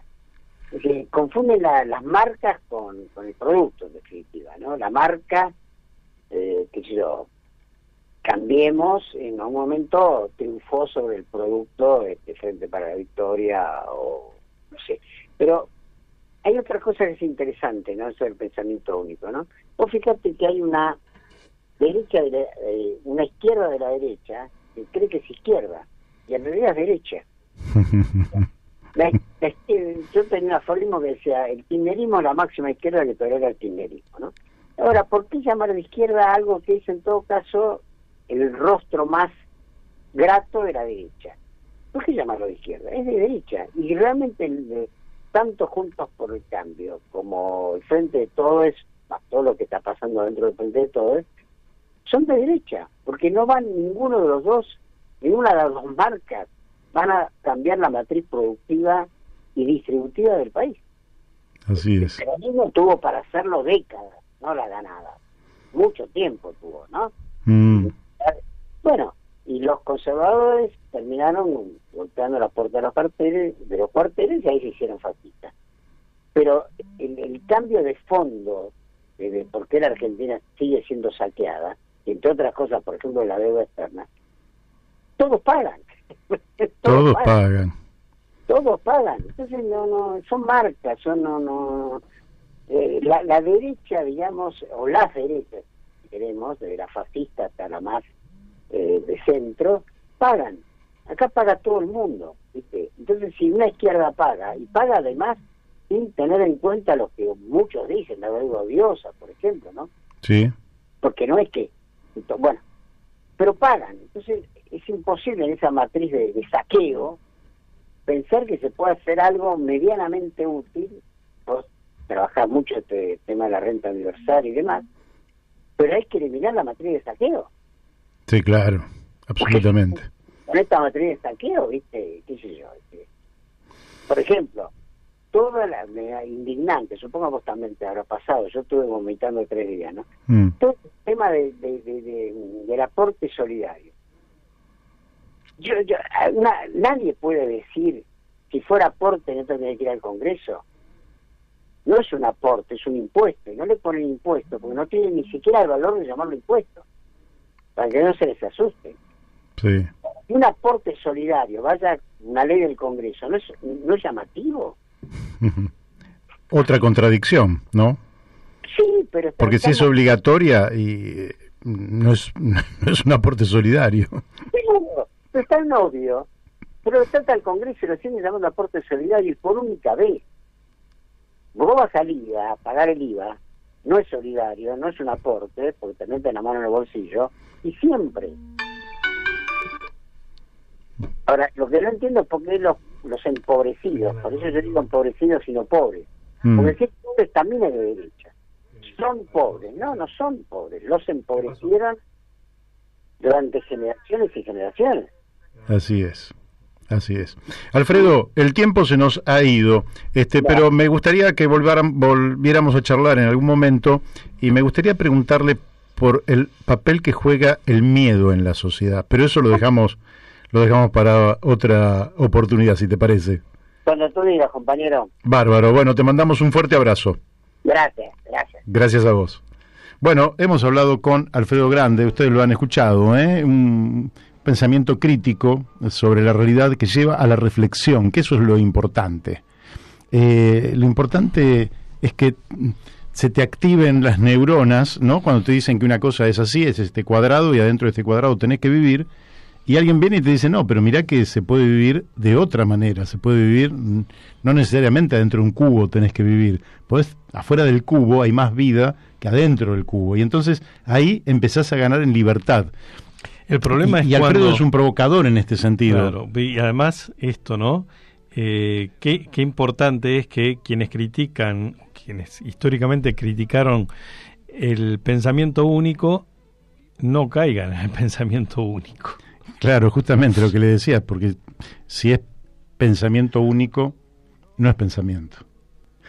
El pensamiento, si no es dialéctico, no es pensamiento. Es en definitiva un dogma, es decir, esto es así y es un axioma, es un mandato, es algo rígido, pero el pensamiento, si algo tiene, es esa cosa de la dialéctica. Las dictaduras que vienen a callar voces, porque ellos tendrían un mandato y es todo, claro, eso todo se subsume al mandato de ellos.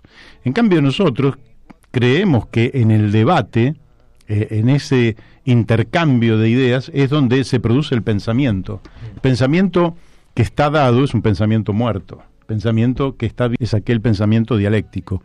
Y creo que ya estamos en contacto con Nina Peloso. ¿Es así, Nina? Buenas tardes.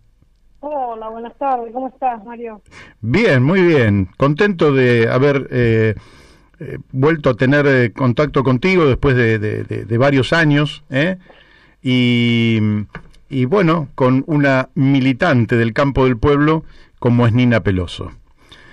Sí, la verdad que hace rato que no nos comunicamos, pero bueno, creo que estamos en muy buen momento de comunicación, me parece a mí.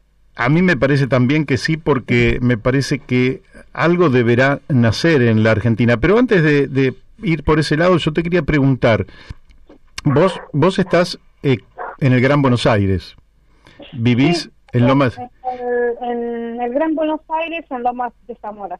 En Lomas de Zamora.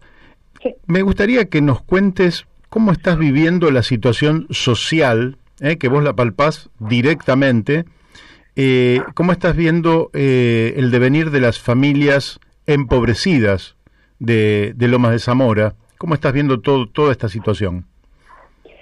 Mira, Mario, la verdad que es muy difícil la situación, muy, muy difícil. La verdad que todavía no sé cómo la gente está muy quieta, ¿no? Porque la verdad que esta pandemia nos sometió en una crisis impresionante, en una falta de trabajo por sobre todas las cosas. Bueno, yo creo que la crisis, al profundizarse, todo fue para atrás, digamos, desde el punto de vista económico y desde el punto de vista trabajo de la gente. O sea, se ha perdido mucho puesto de trabajo.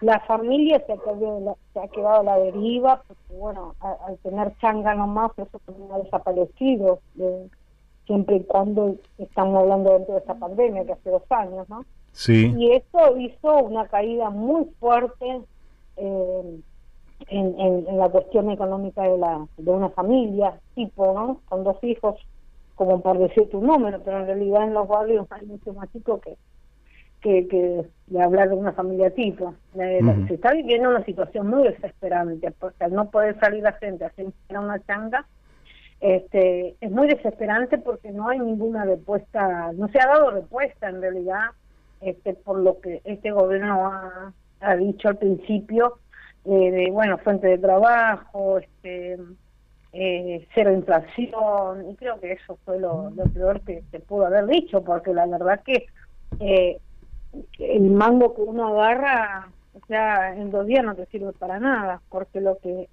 sube de los precios todos los santos días es impresionante. Mira, con decirte nomás que el kilo de milanesa en Loma de Zamora te sale 980 pesos. Ah.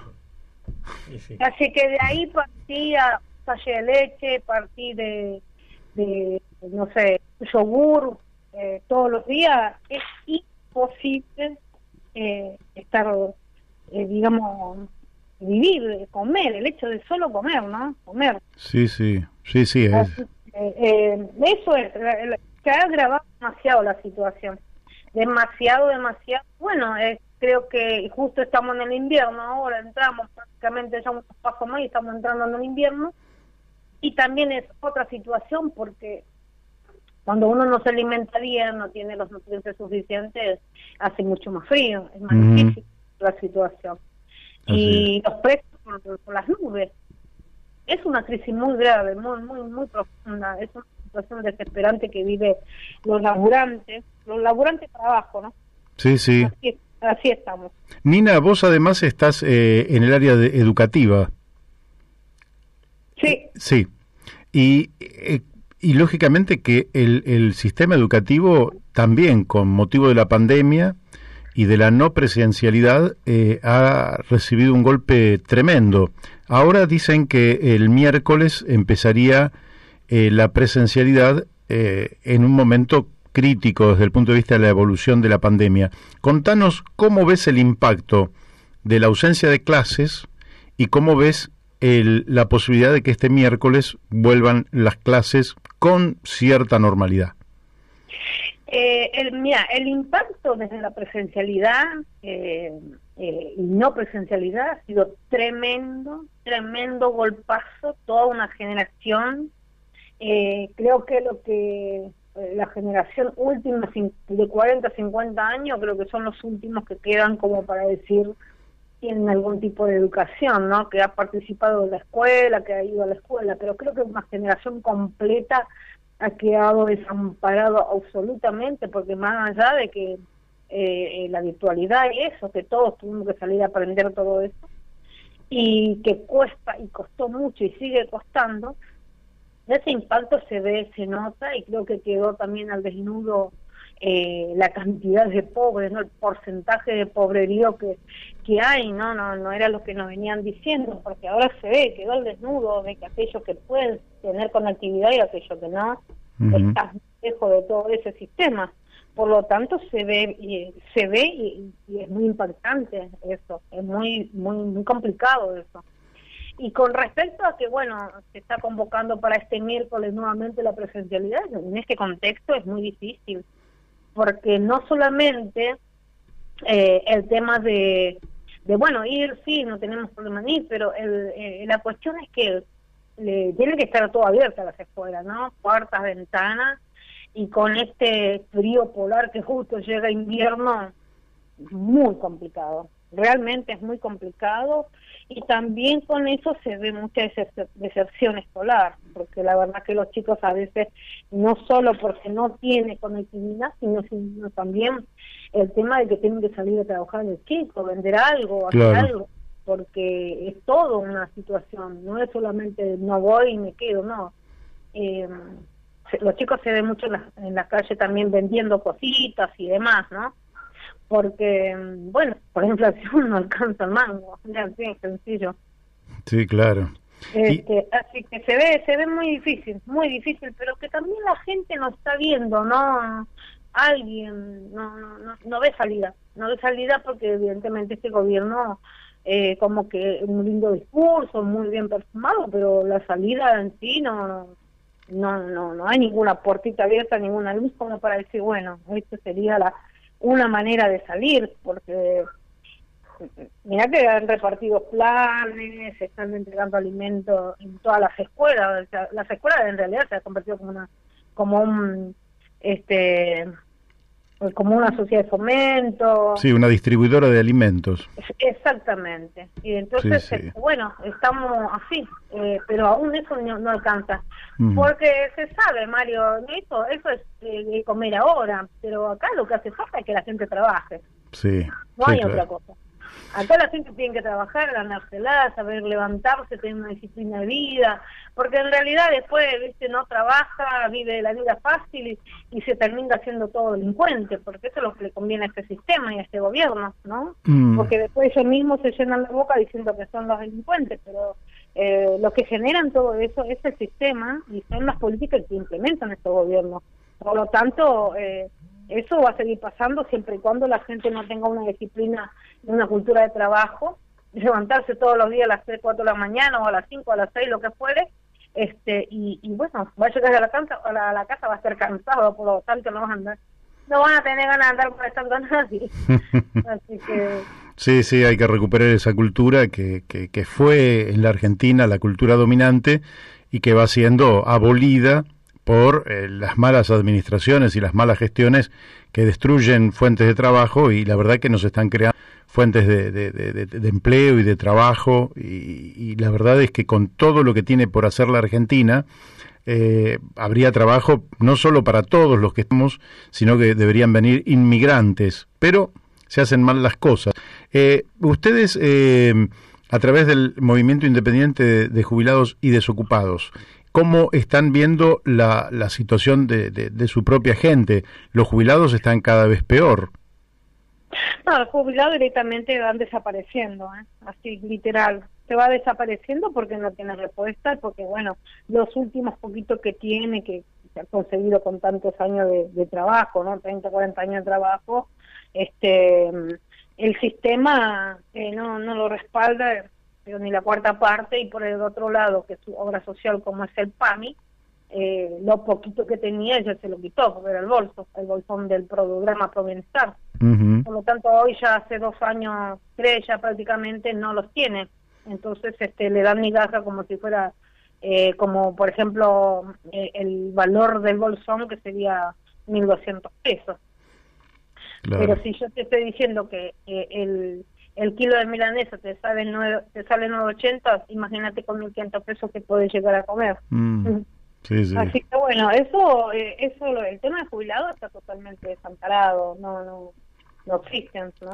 Porque ellos resuelven su obra social y la caja de donde ellos son dueños, pero bueno, eso años tras años se viene discutiendo y peleando, y en conclusión es que todo sigue peor.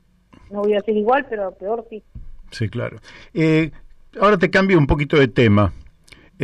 Para el futuro inmediato, si se quiere, ¿ves que se pueda construir algo alternativo a este bipartidismo o a estos dos grandes conglomerados hegemónicos que tenemos? ¿Ves alguna chance de que se pueda construir y generar por lo menos una esperanza, una luz para por lo menos una franja de la población? Mira, con respecto a lo que ya sabemos todos, que son Boca y River, como para dejar más claro, yo creo que no hay ninguna posibilidad, porque son por partido y son, claro, son partidos políticos del sistema, y el sistema es lo que tenemos ahora, lo que nos hace vivir años tras años y día tras día. Por lo tanto, creo que es medio complicado que se pueda construir o reestructurar algo como para beneficiar a la gran mayoría de la masa argentina. Me parece que así como estamos, hay un panorama de que no se va a poder, porque dentro de este sistema están estos partidos y por lo tanto va a ser difícil. No creo que lo van a poder reconstruir. De hecho, han tenido oportunidad ya y no hay ningún inicio de que se pueda. O sea, esto dándote planes, dándote alimentos y aumentándote la asignación por hijo, no es una salida, es una ayuda, que para eso está el Estado, me parece bien, por un tiempo, pero ya no se puede vivir 30, 40 años cobrando un plan, porque el día de mañana te sos jubilado, ¿qué vas a hacer? O te querés jubilar, menos no existís, porque va a estar totalmente fuera del sistema. Claro. Si ya hay un porcentaje importante con esto de el que cobran el plan de más, con los pobres, que estamos contando aproximadamente un 80% de pobreza en la Argentina, o sea que aquellos que fueron pobres hoy son indigentes, los que son indigentes ya directamente no existen, porque están totalmente fuera del sistema. Por lo tanto, si se sigue haciendo todo lo que se está haciendo desde estos partidos de adentro del sistema, yo creo que no sé, yo ni me imagino, nada de que puedan llegar a hacer para la gente. Claro. No. O sea que algo se tendrá que construir por fuera de esos dos conglomerados. ¿No crees que la gente buena de estos dos grandes conglomerados vaya a ganar la batalla interna y vaya a cambiar la historia, sino que habrá que hacerlo por afuera? Totalmente. Yo creo que la gente conoce esto, conoce lo otro, y ya años venimos conociendo, son las mismas esencias, la política de la misma esencia que han implementado durante estos años, y han cambiado de figurita, pero la esencia sigue siendo igual, o sea, más hambre, más miseria, más devaluación, más inflación, más pobreza, más falta de trabajo. O sea, que ¿qué más se le puede agregar a eso? Que son los básicos, son los pilares fundamentales para que un país crezca. Sí, por lo tanto, no veo eso que pueda existir. Sí, estoy completamente convencida de que se puede hacer algo fuera de eso, se puede hacer porque la gente como que está esperando también algo que fuera de este sistema, fuera de estos partidos tradicionales que ya los conocemos, que si no es uno es el otro, pero siempre terminamos en lo mismo. Por lo tanto, yo creo que hay que salir con los tapones de punta en los términos, digamos, políticos, decir acá estamos, ofrecerle una herramienta totalmente diferente a la gente, y que la gente pueda evaluar y que pueda ver que hay otra posibilidad y que hay otra alternativa y que no solamente está en esto, y que hay gente de pueblo, hay gente que lucha, hay gente que pelea y que hay gente que verdaderamente quiere cambiar la situación, pero de verdad, de raíz, ¿no? Uh-huh. Y bueno, pero eso, Mario, tenemos que hacer nosotros, porque no lo va a hacer otro, lo tenemos que hacer nosotros, que venimos luchando, que vemos en los barrios cómo vive la gente, cuáles son las quejas de las personas, cuáles son sus necesidades. Me parece que en base a eso podemos salir a hacer cosas juntos y contundentes para ofrecerle esa herramienta a la gente. Así es. Porque la gente está muy acostumbrada a un montón de cosas, está muy acostumbrada también a un porcentaje a este sistema, porque maneja todo, digamos, como amiguismo, no sé cómo decirte, pero que terminan siendo un grupo de personas donde la gran mayoría queda fuera de todo eso. Así es, y lo vamos a hacer, pero Nina, la última que te pregunto, ¿cómo está alguien tan conocido y tan querido por mucha gente, aunque no por todos, pero como debe ser, por otra parte, pero cómo está Raúl Castells? Bien, él está militando ahí en el Chaco, uh-huh. hay un montón de cosas que se han logrado con mucho sacrificio, con mucha lucha, la reconstrucción de vivienda, la universidad popular y demás, así que bien, él acá porteando por acá y haciendo manifestaciones y demás, pero bien, estamos a nivel nacional, estamos fuertes siempre de cara a las elecciones ahora para ver, por eso te digo, tenemos que salir a hacer algo juntos porque estamos a un paso y creo que se van a volver a llevar todo eso ellos y nosotros vamos a seguir siempre a la espera de que haremos algo. Me parece que es la oportunidad de enfrentarlo, después se verá, pero por lo menos que la gente sepa de que hay otra alternativa, hay otra posibilidad, y que la gente pueda elegir. Así es, hay luz al final del túnel. Bueno, Nina, te mandamos un fuerte abrazo desde acá, y seguiremos en contacto, próximamente volveremos a charlar. Dale, Mario, muchísimas gracias, gracias por la invitación. Gracias a vos. Un abrazo, gracias. Bueno, hemos hablado con Nina Peloso, del Movimiento Independiente de Jubilados y Desocupados. Una voz consecuente, ¿no? Y una voz consecuente. La militancia de base y bueno, junto a los más desposeídos. Yo creo que va a haber que generar algo en la Argentina, Daniel, porque la impotencia ya conceptual, te diría, de los dos grandes espacios está llevando a una Argentina a niveles de decadencia, de decaimiento, de desmoralización, de escepticismo, de tristeza, que un país no puede salir así. Es decir, aquí no solo hay un decaimiento material que es evidente, es tangible y es el que puede medir el INDEC. Sí, y además acá hay un decaimiento espiritual. Esta concepción colonial que ha ganado las cabezas de mucha gente pensando que la solución va a venir de afuera. Esto no es así. Claro, no. Ni de China, ni de Estados Unidos, ni de Europa, ni de Brasil. Tiene que salir de aquí, de nuestras capacidades, que están ahí, esperando ponerse en marcha para desarrollarse. Claro, y vos tenés, mirá, ya vamos cerrando el programa, pero vos tenés, ¿cuál es el papel de los jóvenes? Cambiar la historia, Daniel. Y sí. El papel de los jóvenes es cambiar la historia. ¿Por qué? Porque los jóvenes son por naturaleza rebelde, tienen las hormonas allá arriba, tienen una energía, una vitalidad, a veces los tenés que un poco encuadrar porque está bien, pero esos son los jóvenes, esos son los que vienen a cambiar la historia. Y en la Argentina da la impresión de que los jóvenes están pensando en cómo irse del país.